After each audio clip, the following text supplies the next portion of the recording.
There is nothing a song can't fix, or is there? It is no secret the damaging effects of climate change are being felt all throughout the South Pacific. The world witnessed tropical cyclone Pam bringing destruction earlier this year to Vanuatu, and climate scientists are warning climate change will increase the intensity of cyclones in the region. The Pacific Leaders Climate Tour was in Auckland at the beginning of August, and speakers discussed how the impacts of climate change are setting development projects in the islands back decades. One thing that's been going on in aid in the last 20 years is we've actually lifted more people out of poverty than ever before. But the problem with climate change is it actually threatens to undo all that. The better we've got at development, ironically, paradoxically, the worse we've got at sustainability. We're seeing aquifers and access to water being hugely impacted by sea level rises. So people are actually struggling to try and grow standard livelihood crops. If we look at it from a development point of view, we cannot develop unless we deal with the issue of climate change, because as we develop, all the developments will be destroyed. The Pacific Leaders Climate Tour was organised by a collection of New Zealand NGOs who brought leaders over from Pacific churches to discuss how climate change is affecting the Pacific Island nations and what their big brother, New Zealand, can do to help.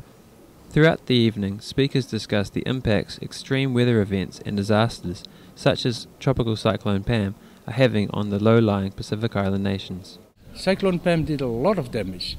Even to concrete houses, they were broken down. Wave surges were actually destroying most of the coastal areas of the islands, and houses and even graves were destroyed by the wave surges. And we lost a tremendous amount of land. The prevalence of disasters and the increasing intensity of disasters is one of the effects of climate change, and that of course can undo in a few days, can undo 10 years of development. Spend time with our partners in the Pacific, helping them build disaster resilience, and then what happens when the cyclone comes in, such as Cyclone Pam, it comes at such a strength that no matter what we have done, all we can do is see the money and the effort and the energy that our partners are being put in being washed out to sea. Reverend Tufoe Lusama says the future for the islands is not looking good, and the focus needs to shift from short-term adaptation to long-term solutions. At the moment we are focusing only on short-term adaptation measures, which in the long run won't stand up to the impacts.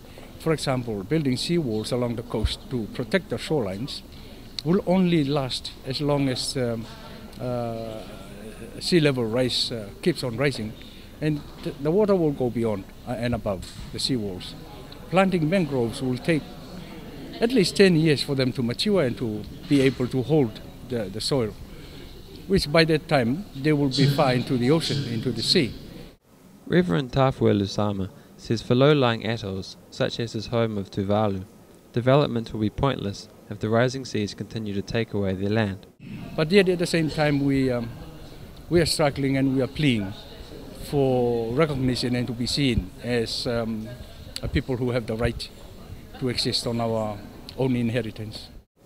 The Auckland meeting was the first stop on the Pacific Leaders Climate Tour before they travelled to Wellington and finished in Christchurch.